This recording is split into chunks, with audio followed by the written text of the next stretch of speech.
What's up, guys? It is Sam here, coming to you live from where I'm at. And I wanted to get into the Facebook rankings. Well, what are we going to be ranking? We are going to be ranking the presidential candidates for the Democratic Party. And we are going to be ranking 10 of them. I know the field is a little bit bigger than 10, but we're going to use the 10 that were in the debate a few days ago. And we're going to answer these three things on the screen here. What the fuck is a power ranking? Why we're using Facebook as a ranking metric, and how do we rank them? So the three factors that we use in terms of ranking were I had to standardize them so that we could compare them, because you have some that have like a couple 100,000, you have others that have a few million. So in order to be able to compare them on the same, like apples to apples, you have to standardize the data. So what I did is you basically have to take a growth percentage type look at it, and we looked at the growth rates in followers, the average likes as a percentage of the total followers a month, so as an engagement factor, because if you have more likes on average, then your audience is more engaged, so that's a relevant factor, I believe. And then talking about, and the percentage of people that are talking about it as a represented as of the total followers on the account. So first, if this is your first time here, what's good? My name is Sam, and if you're returning, it's good to freaking see you. Better be smashing that like button if you're here for a second time. So, power rankings. What the fuck is that? Well, I'm building this tool to impact the 2020 election. Basically, I don't think the polling data represents a super accurate depiction of what is actually relevant in the U.S. And so I'm creating my own way of telling what is most relevant in the U.S. And we're using the Google search volume, YouTube search volume, the ranking in the U.S. of their website. So everybody has a campaign website. Tonight we're going to be looking at Facebook. Tomorrow is going to be Twitter, so make sure you press that subscribe button. Then we have their YouTube channels, and then their donations, and more specifically the percentage of small donors. Whoever has the highest percentage of small donors. And what is a small donor? Well, a small donor in this case is defined as anybody who donated $200 or less. So a pretty small donation. And I think that sense is more relevant, right? Because you have a larger portion of people donating to raise money versus, say, a corporation or a bunch of lobbyists or very wealthy people donating. You know, if you have 10 people donating $1 million each versus, like, 6 million people give you $10 million. There's a big difference in terms of relevance. So that is one of the factors we use in donations. So that is what we're building on, and that is just the Facebook rankings portion is just one portion of the overall power rankings. So every day we take a look at a different one, and once we get to the end, we take an average of all of them to get an overall ranking for the Democratic candidates running for nomination for the president. All right, so why are we going to be looking at Facebook? Well, I wanted to take a look at a little bit of data first. So this is from a digital marketing agency, Zephora. That's a cool name. Digital marketing. So according to them, worldwide, there are over 2.41 billion monthly active users as of 2019 in June. This is an 8% increase in Facebook's MAUs year over year. Remember, MAUs is monthly active users. So, why are we using Facebook? Because Facebook is fucking gigantic. Like, it's just insanely enormous. Like, you just kind of have to be there. I feel like, especially if you're going to try to get nominated for the Democratic Party or try to run for president. Like, you kind of almost like have to be there, I feel like. But let's take a look at some more objective data here. And this is Alexa. So this is a website that captures statistics about websites globally and gives them rankings based off of certain statistics off of their websites. And it ranks sites on a global basis. And if you take a look at their site here, these are global websites, so the most popular website in the entire world is Google. That's why it's our number one factor. You know what our number two factor is? YouTube. That's why it's our number two factor. And number 7 over here is Facebook. Facebook is gigantic. Another site that I use sometimes is SimilarWeb, and does the same exact thing as Alexa, essentially. But I think it has more of a bias to U.S. sites. Oh, by the way, check this out. Pornhub and X videos getting it in top 10 porn sites. Damn. Didn't realize how much traffic they got, actually, until I started making this video. That's cray. Okay, so according to SimilarWeb, this global ranking of websites, Facebook is number 3. So Facebook's pretty important in terms of the size of relevancy, and yeah, that's why we're using Facebook, basically. So how do we go through and rank them? As I mentioned, a couple of these factors we're going to go through and take a look at. But first, I wanted to talk about the talking about percent. The talking about number from Social Blade is a little bit, the one that's generated from Facebook, it's like very cloudy or very like dirty in the sense, and I'm gonna show you what I mean by this. If we take a look at this, is Post Planner, so probably like some social media like website that helps people manage shit or something. Anyways, so they have a definition here of it for this is how, and here it is. Here's how Facebook defines it. So this looks like I just pulled it from Facebook's TOC or something like that. People. Talking about this is the number of people who have created a story from your page post. Stories include when somebody likes your page, sharing, liking, or commenting on your post, answering a question, responding to an event, mentions your page, tags you in a photo, checks into or recommends your page, claiming an offer. I'm not sure what that is, but probably like if it's a business page and they're claiming an offer. No shit, Sam. Okay, so that's why I say it's a little bit cloudy, because if it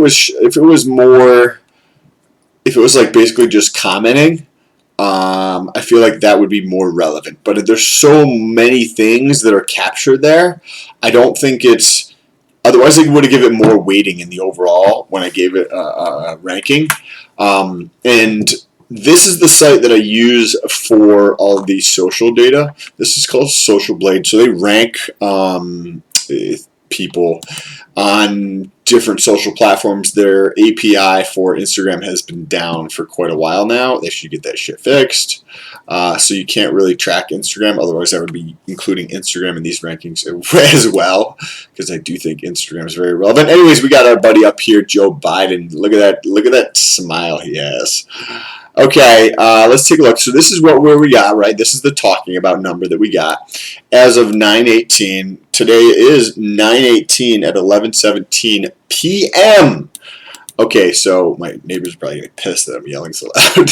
Anyways, so what we took a look at, right? We took a look at the growth rate from this number here to this number here. Over this time period, we have what? 20 days, so maybe 3 weeks worth of data. So that when I show you the growth rates, keep that in mind, that 3 weeks worth of data is a fraction of the year, and that these growth rates may look small, but on a much bigger like macro view on an annual basis, these growth rates, I mean, like say if you have 1% growth over 3 weeks on your channel or your Facebook thing, what is that into 52? What is, let's see, 52 divided by 3. Okay, so it goes in there 17 times. I completely lost my train of thought, but why was I figuring that out? Oh, times 1%, right? So that would be, like if you're growing at 3 weeks, that's why I apologize.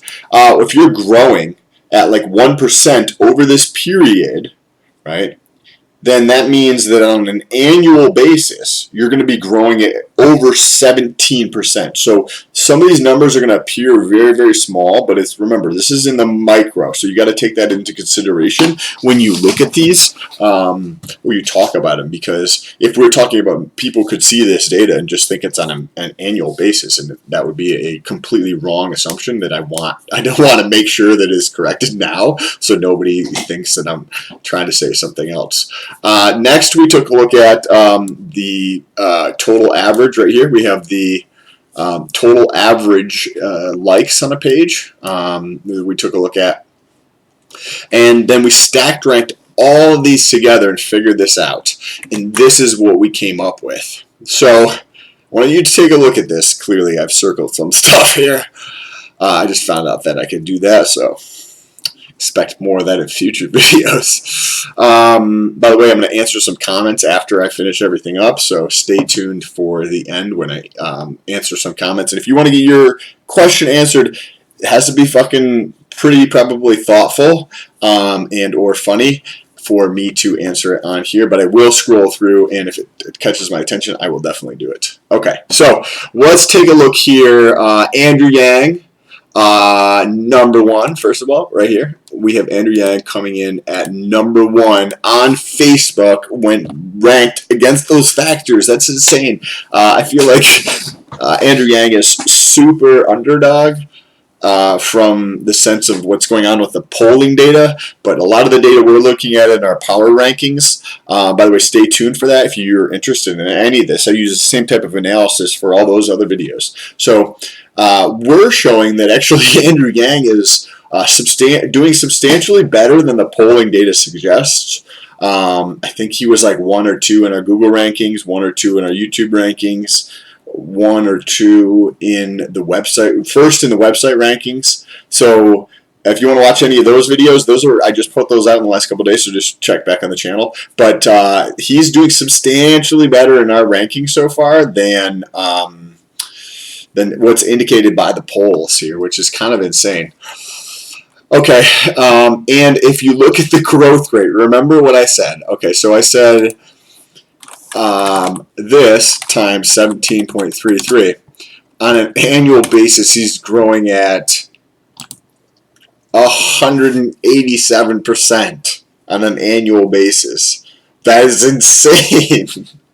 And his growth rate picked up the last time I did this, and I wish I'd saved the date, but I did not. The last time I did this, Andrew Yang had a 5.46% growth rate over that same exact time period from Social Blade.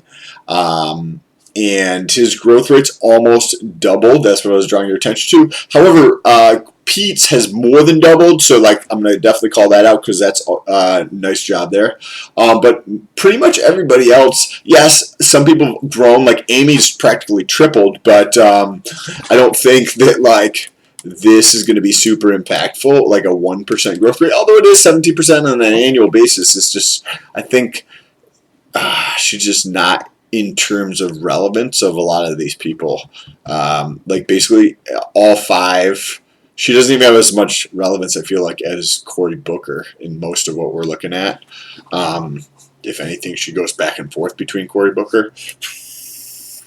Now, let's round out the top 5 here. We do have Pete as number dos on our ranking here. So last time he actually ranked first, so that was interesting. He dropped a spot. Next we have Julian Castro as number 3. Amy as number 4, and Beto O'Rourke is number 5. So first of all, I want to draw your attention to the top 5 here for a second, and then you have to ask yourself a question. Why the fuck are they all top 5 here on Facebook? But they don't show up on anything? I have no idea, but it's not, because most of the other stuff that I'm looking at from a macro view, I'm not saying from the polls, I'm saying from a macro view what I'm looking at, it's not the same. So that could indicate that this stuff is not relevant at all, which I don't believe is true, or that Andrew Yang, Cory Booker, Amy Klobuchar, Beto O'Rourke, and Julian Castro are just putting in substantially more effort on Facebook. And I don't know who a lot of these people are, other than like seeing their pictures and picking up teeny bits here and there about them, because I'm not really listening to the context of anything that any of these guys are saying. I'm just not super interested. The numbers, like learning more about how America thinks about things, is more interesting to me. So when we looked at this, all 5 of the underdogs are probably going substantially harder in the effort that they're exerting. I would probably guess that the bottom half that I just mentioned are probably working substantially harder on growing their social and just raising way more awareness. And I feel like they probably realize that the internet is important. That's really what's going to decide this election, I feel like. So I think that they are just all putting in a tremendous amount more effort than the other people. Like, let me just read who's above them, right? Kamala Harris, Bernie Sanders, Joe Biden, Elizabeth Warren. To me, these names sound very like they've been out there for a while. Trying to say that in a nice way, and like they've been out there for quite a while, and I think I might be time for something new in terms of some thinking, because look at all these people understanding how the election is going to be impacted and actually putting in more effort on one of the biggest, if not the biggest and most impactful social platform there is right now. So that's kind of interesting.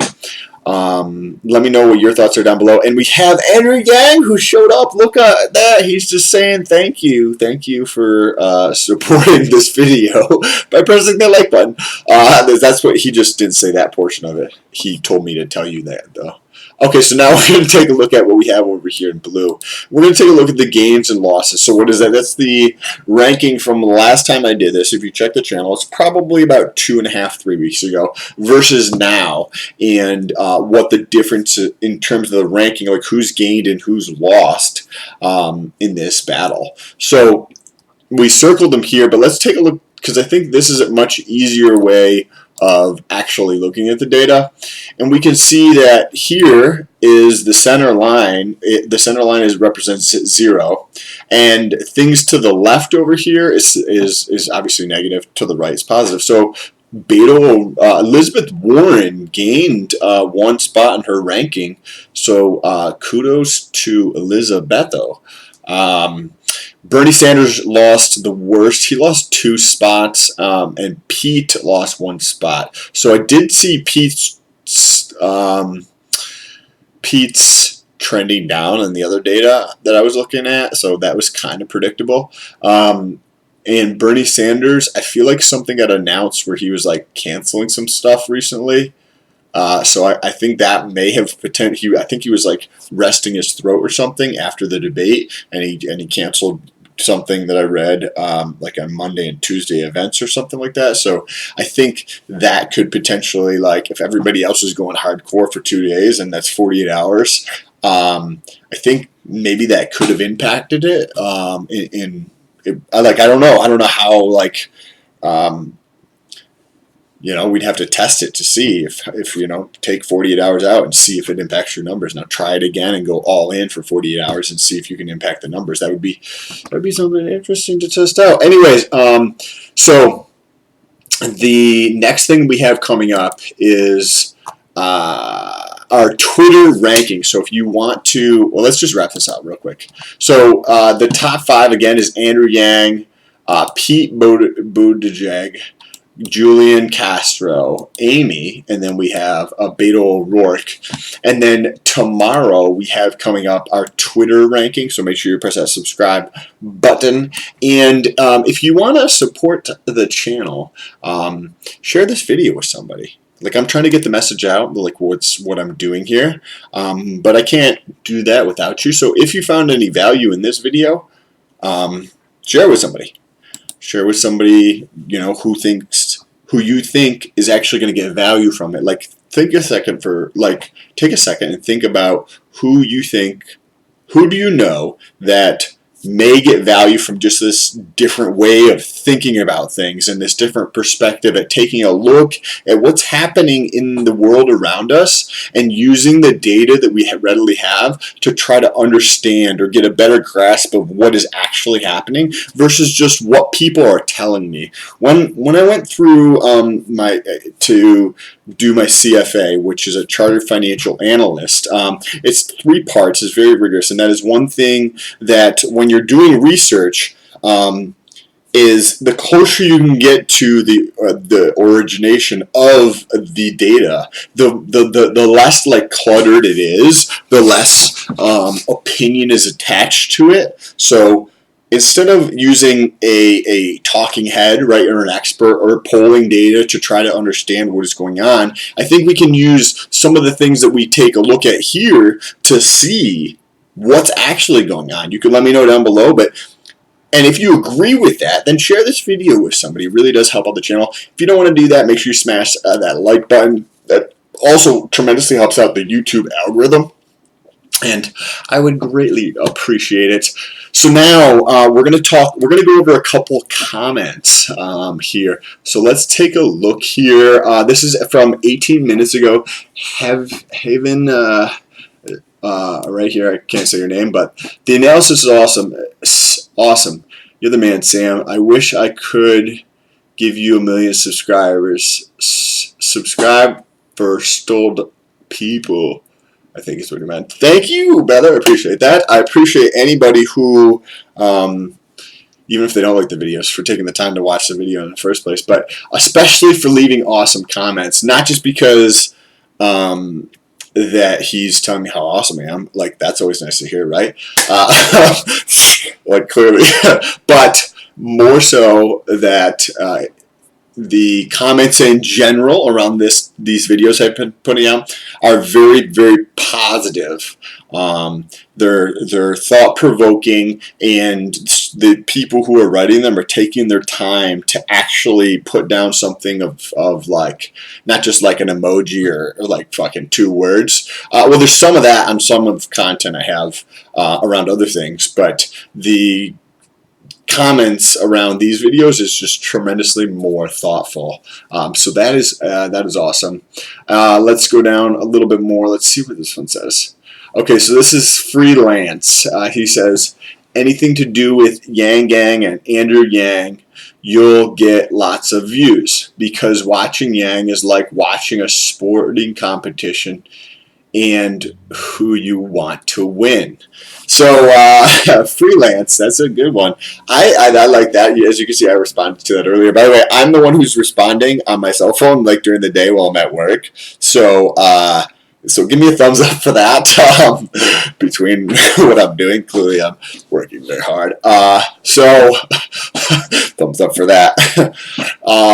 So that's interesting that I'm not the only person who's noticing this. If he's feeling the same way, anything with Yang Gang or Andrew Yang, you'll get lots of views.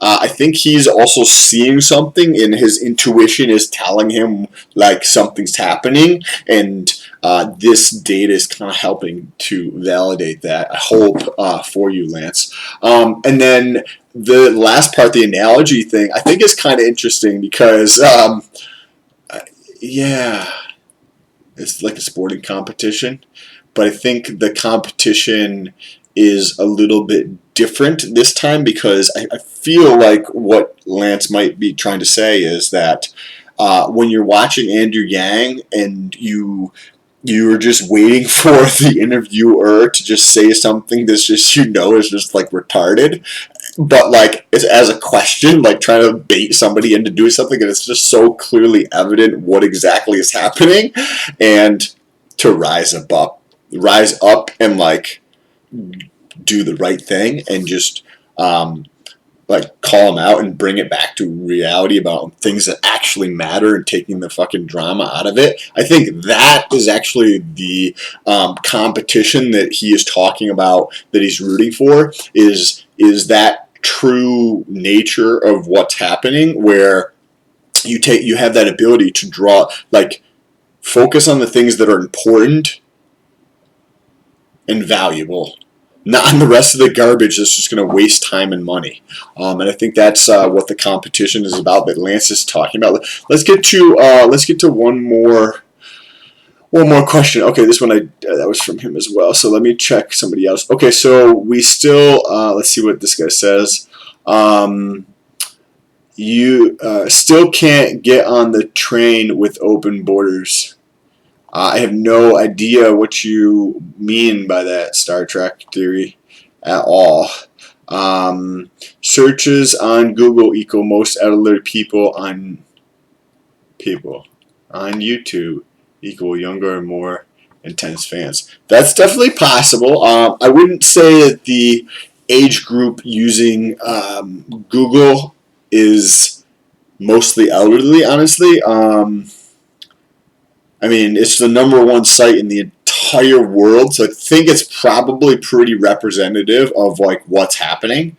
I think, I could be wrong, but it's like the #1 site in the entire planet for the number of people who use it. So I think it's probably at least the most accurate representation of what is what's happening.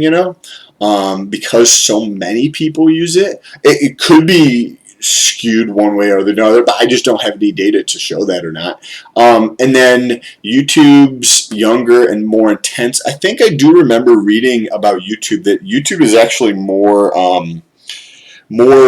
the total amount of watch time comes more from guys than it does from girls. Next time I'll try to see if I can figure out where that was, but I think there's more people watching YouTube that are guys than there are girls, which probably says two things over the long run, is that the amount of growth on YouTube is probably going to be tremendous as women start to be drawn more into YouTube, assuming that they would, but I maybe they wouldn't. I don't know. I feel like they might. It may, because it feels like it continues to grow over time.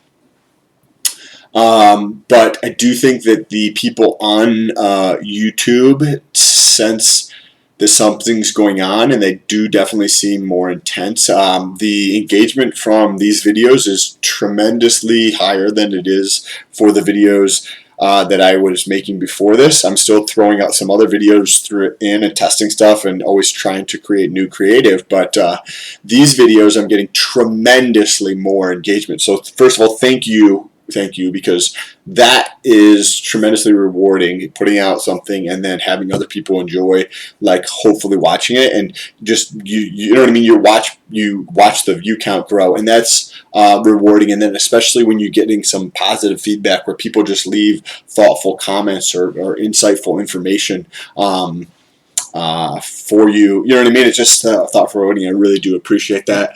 I left a comment for him, and then he said, "So it's just a Reddit thread, blah blah speaking. It can seem to be the case." Yes, it can definitely. That you're 100% true. Thank you, Sam, and thank you for the comment. So I think this is about time we wrap things up. I appreciate you guys so much. Don't forget to subscribe and press that bell notification so you get notified every time I post a awesome video. And jump over to Instagram and say what's up.